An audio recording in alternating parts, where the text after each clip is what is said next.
Thank you, Sanjay. Honorable Minister for Communications and IT and Law and Justice, Shri Kapil Sibal, National Security Advisor to the Prime Minister of India, Shri Shiv Shankar Menon, Excellencies, distinguished guests, members of the press, ladies and gentlemen. First, a very warm welcome to what is the first International Cybersecurity Conference being hosted jointly by two Indian institutions, ORF and FICCI, both dedicated to advancing important policy dialogue within India and across the world.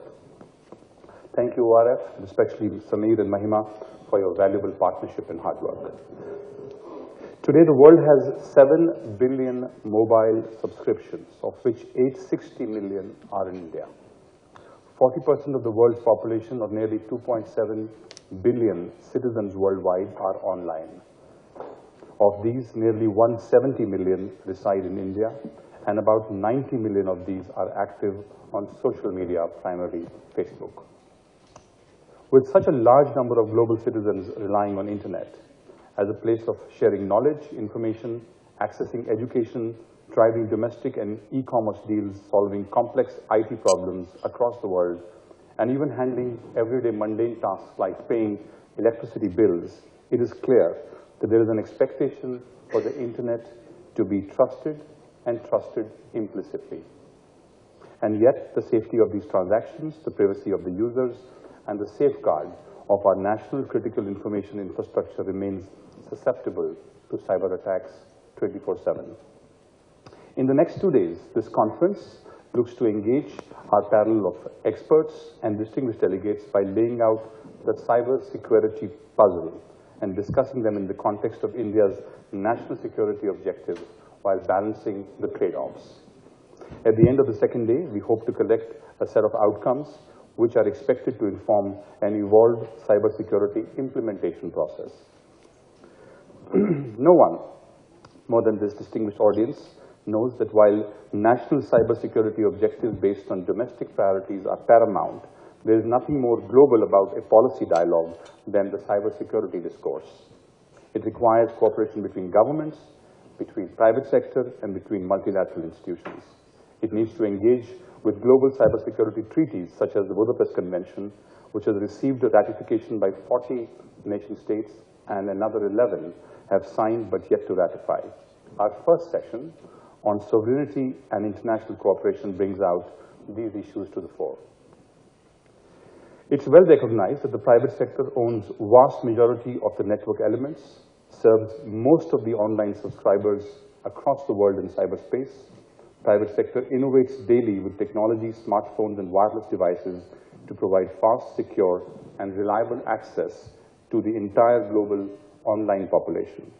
Private sector's link with cybersecurity and the need for cooperation cannot be overemphasized.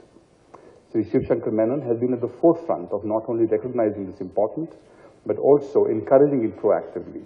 Multiple government industry joint working groups over the last 18 months are a testimony to his belief in this partnership.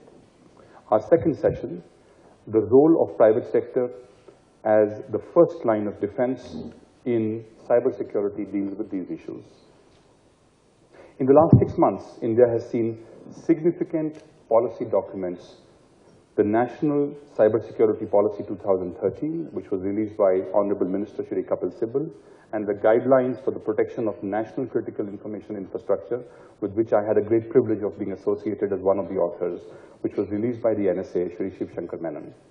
Our third and last session today will discuss strategies and responses in relation to the overall policy objectives and guidelines for India. It is obvious that the next step of discussion in India will move to the implementation of the National Cybersecurity Policy and the Critical National Information Infrastructure Protection Guidelines. Our first session tomorrow will discuss the implementation aspects of the National Cybersecurity Policy. It hopes to learn from the international experts present here and from their implementation-related challenges. Beyond international cooperation between states and domestic cooperation with the private sector, which many of us have some experience of, lies the space which requires a unique cooperation between national governments and international private sector.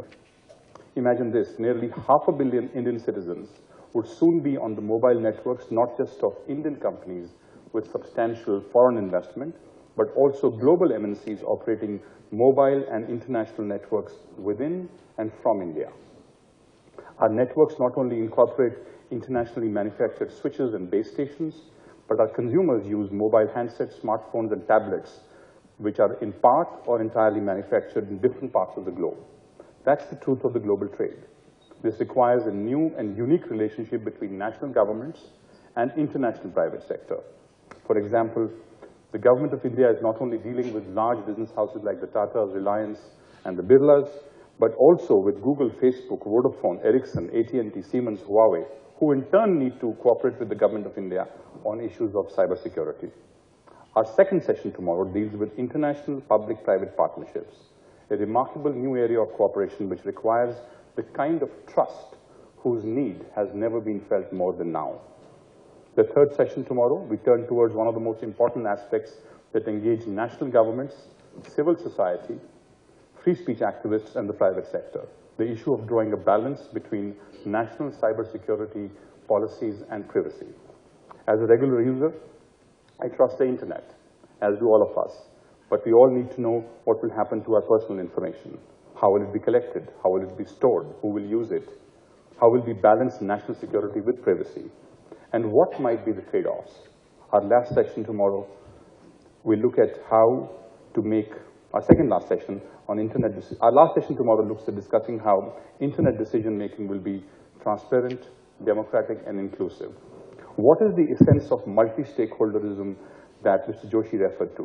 How is it different from multilateral discourse? And what works in which situation? What should be the rightful role for governments, private sector, civil society, technical communities, academia, media, and the youth in the cybersecurity dialogue? Every session, ladies and gentlemen, is structured to allow speakers engagement with delegates and to receive your questions, your inputs, and your critiques. With that, may I now invite the one person who has been instrumental over the last 18 months in driving multiple joint government-industry working groups on one hand, the interministerial cybersecurity dialogue with the government on the other, this while simultaneously engaging other nation-states, multilaterals, and his counterparts across the world on this very complex and fast-evolving subject to share his views on cybersecurity and its future. Ladies and gentlemen, please put your hands together and welcome Mr. Shiv Shankar Menon, the National Security Advisor to the Prime Minister of India.